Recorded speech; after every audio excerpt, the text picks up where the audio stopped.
This video is going to be my second film study look at Demarcus Lawrence, the Seattle Seahawks free agent signing, defensive end slash edge player hybrid. What are they going to get out of him? How does he fit with the group of Boye Mafe, Derek Hall, Leonard Williams, Byron Murphy?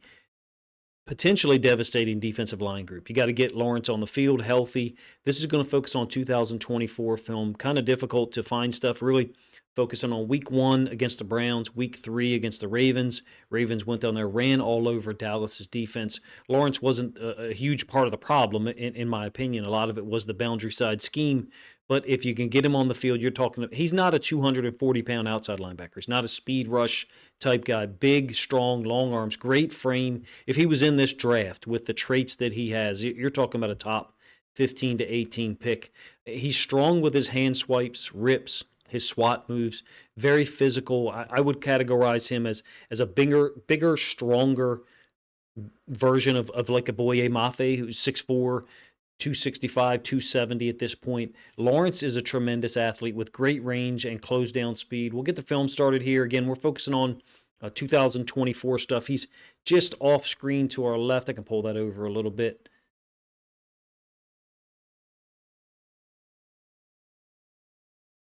It's going to be a sack week 1 against the Browns. He's very aware, number 1. Number 2, his swats and hand moves, they have a big impact on offensive linemen. So we're talking about the right tackle here. I'm not sure if that's Willis or not. It's not. My apologies. You can see the slight hand swipe down just pulls the posture of the offensive lineman. He's worried initially about a chip from the running back, so he takes an inside step to veer off of that running back's path, finishes off Watson for a sack early in the game. Like I said, that's week 1 film of 2024. The previous video that I did of him, the first one, I'll link up in the description. If you didn't check it out, it was mainly focused on 2023 film because, in reality, there was just so much more film to look at from 2023 and even 2022 as well. Now, he really plays through contact well. I covered that in the first video. He'll get punched by a running back or a tight end on a chip and just keep going on his path. He's almost impervious to contact at times, number 1. And I think what must be mentioned here is because of his length and his burst, he's still got significant burst. And this, like I said, this is 2024 film from week 1 and week 3. He's got great range, closes down on the quarterbacks and running backs well, pass rush versatility, as you can tell. I'm a big fan of the signing for the Seahawks, but for Mike McDonald and his group specifically. Inside move, going to get chipped by the running back. Pretty big collision, gets punched in the mouth, and just plays through it after taking the shot, closes down on Watson and forces a fumble. You're going to see that across a lot of his film. And I don't know, I really don't know what other Seattle content creators are out there. I just don't have time to watch them. But look at his initial alignment. Balls on the right hash. He's over here. Watch where this fumble occurs.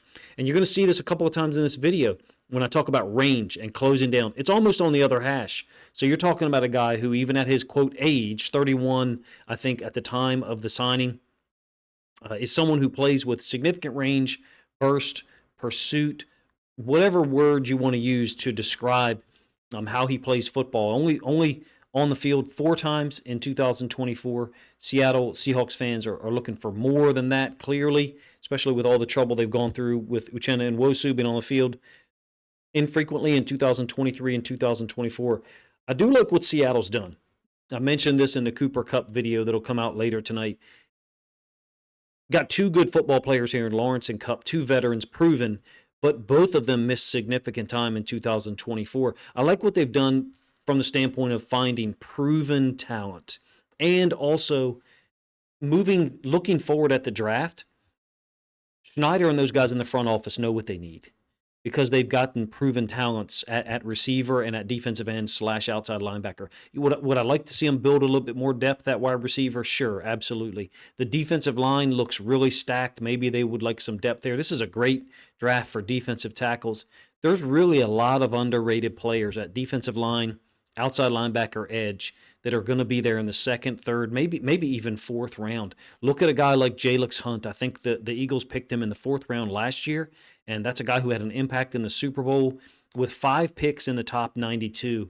It's a great situation for Seattle to build depth at key positions and create a team that has longevity along with reinforcing and obviously, I should say, building the offensive line from the inside out.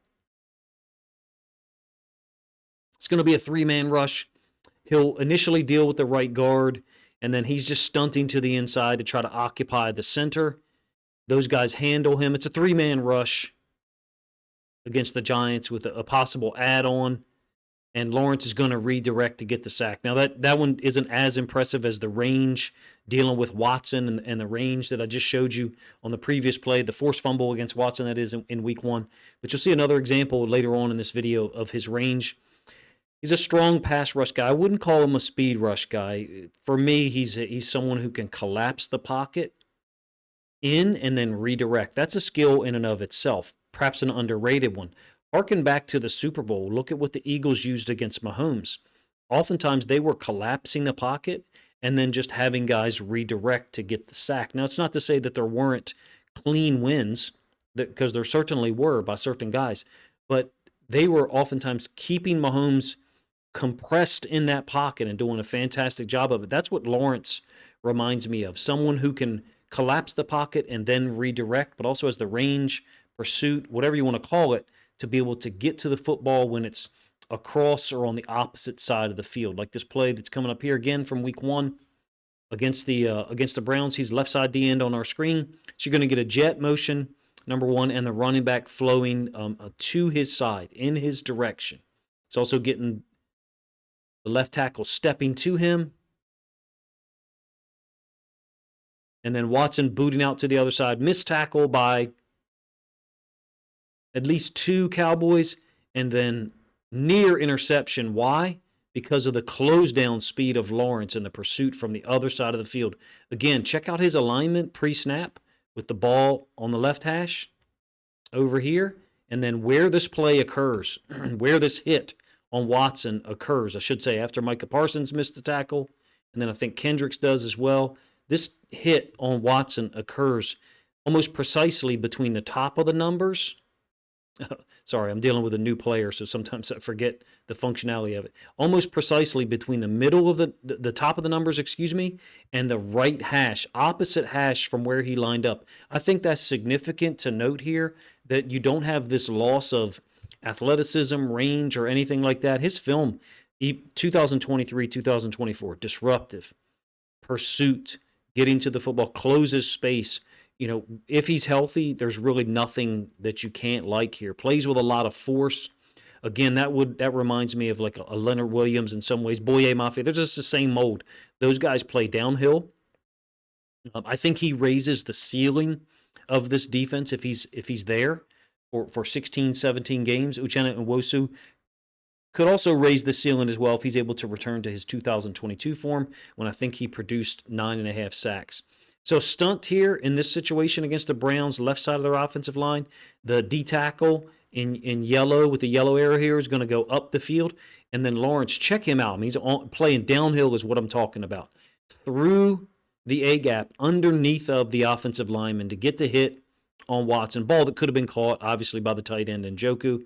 But the point is, or the point that we're focusing on here, is Lawrence playing downhill, getting after the quarterback, the spot, I should say, that the quarterback is on, influencing him in a negative manner. This Seattle defense, they need more sacks, clearly, but they also need more pressures. Lawrence, I think, can have a big role in that. He's a veteran that knows what to do. To also link it to Mike Macdonald, he's had a history of veteran edge defenders playing well in his system. Justin Houston with the Ravens, 2022. JPP that same season. McDonald's first in Baltimore as the defensive coordinator. 2 years ago at this point, 2023, Van Noy shows up. Clowney shows up. Both of those guys, tremendous seasons. In fact, Jadeveon Clowney parlayed that into one last big contract. Went down to Carolina. Didn't produce as much this year. Point is, there's a lot of evidence that in Mike Macdonald's system, veteran defensive ends, outside linebackers play better than they had previously. Hopefully I said that in a way that makes sense. Let's move a little bit to his work against the run. I've got a few plays here that will illustrate his range, also his use of hands, his instincts to use his hands in a violent manner, and then close down to go get the football. Like I said earlier, the Ravens really tore up Dallas in a week 3 thrashing in 2024 with the run game. I don't think that Lawrence was the problem necessarily. In this particular play, it's an option concept, so Lamar is reading him. Henry's crossing his face, and Lamar could keep it or give it to Henry based upon the reaction of Demarcus Lawrence. If Lawrence was to violently run down the line to tackle Henry, Lamar would obviously keep it. If he was to run upfield in an undisciplined manner, obviously Lamar is going to give it. Lawrence kind of half-mans this. Some people call it surf, half-man, whatever. Half of the running back, half of the quarterback, depending on what occurs. So allow Lamar to make the decision. If Lamar keeps it, then you redirect and go get the quarterback. At least contain him such that your help can arrive. In this case, it's a give to Henry. Close down is pretty impressive, if you ask me, with the range that he's able to go tackle Derrick Henry. It's still a 3-yard gain, don't get me wrong. That's what you want from a defensive standpoint if you are going to half-man it. You want someone who has the athleticism to close down on the running back, limit the gain, and then also be able to run with the quarterback. I couldn't find necessarily any instances of Lamar keeping it on that half-man or, quote, surf technique. He redirects well, great eyes to get to the football in the run game, closes space. Like I said, if he was in this draft, he's a top 15, 18 pick with his frame, his size and athleticism and what he's able to do. There's a lot of good film there. You have to let me know if you've seen otherwise. If you've seen other film that's bad on him, feel free to let me know in the comment section, and I'll go take a look at it. Point me to the specific game. I'm not saying it's not there. I just couldn't find it. I had 6 games from 2023 and then all 4 from 2024. I would welcome pointers on where to look, but for me, for my money, he looks like a dangerous defensive end to deal with, number one, and also a dangerous guy to try to run away from because of his burst, his close down, his pursuit from the backside. Couple of examples of that specific thing here to close this out. Henry running away to the opposite side, and Lawrence is just going to get across and run down the heels of the offensive lineman. Finish off Henry. Again, it's a 3-yard gain to the opposite side. Ravens really had their way with the Dallas Cowboys defense with the run game on the ground. I think over 260 yards. Lawrence is a guy, if you ask me, that has great adaptability and versatility. I covered that in the first film study video of him. This is the last one that I'll do before the season starts. Same play, end zone angle, running away from him, down the heels of the offensive line to finish off Henry in a violent manner. That's the thing that I think has to be mentioned, is that he's a finisher. He's a guy that is violent with the end of the play. He's not willing to just make the tackle. This is a player who's had an impact on just in the film study I've shown you. Watson with a violent tackle, Henry with 2 violent tackles, and then, oh, by the way, against high-level offensive linemen, he's got some really good wins. This is a great group at defensive line potentially with Leonard Williams, Byron Murphy, Mafe, Derek Hall, Reed, and then Lawrence and Nwosu at the end. I'm listing Nwosu last because I still have no idea, what's going on with his contract, if it's been restructured, if they're actually bringing him back or what. One of the wins that I'll talk about is this one here. Run concept, ISO, lead, whatever you want to call it, to Derrick Henry. And you can see that he's able to shed Ronnie Stanley, get back to the inside, get to the hip of Derrick Henry, make the tackle, another short gain. I'm a big fan of this sign, and I said it after the first film study video. I'm not sure if you check that out if you'd like to. It is 2023 film, late 2023 film, as much as I can, of Demarcus Lawrence when he was more healthy, more available, and there's more film to display. I'll link that up in the description. If you want to check it out, feel free. Again, later on this evening, I'll have a video out about the Cooper Kupp signing with some film of him in the slot position, on the move, in motion, and then occasional wins from him in a stationary alignment on the line of scrimmage. If you enjoyed the video, please let me know in the comment section, number 1. Number 2, if you think other Seahawks fans would appreciate another film study look at Demarcus Lawrence, then please consider grabbing a link to this video, sharing it out on social media to help this content get more reach.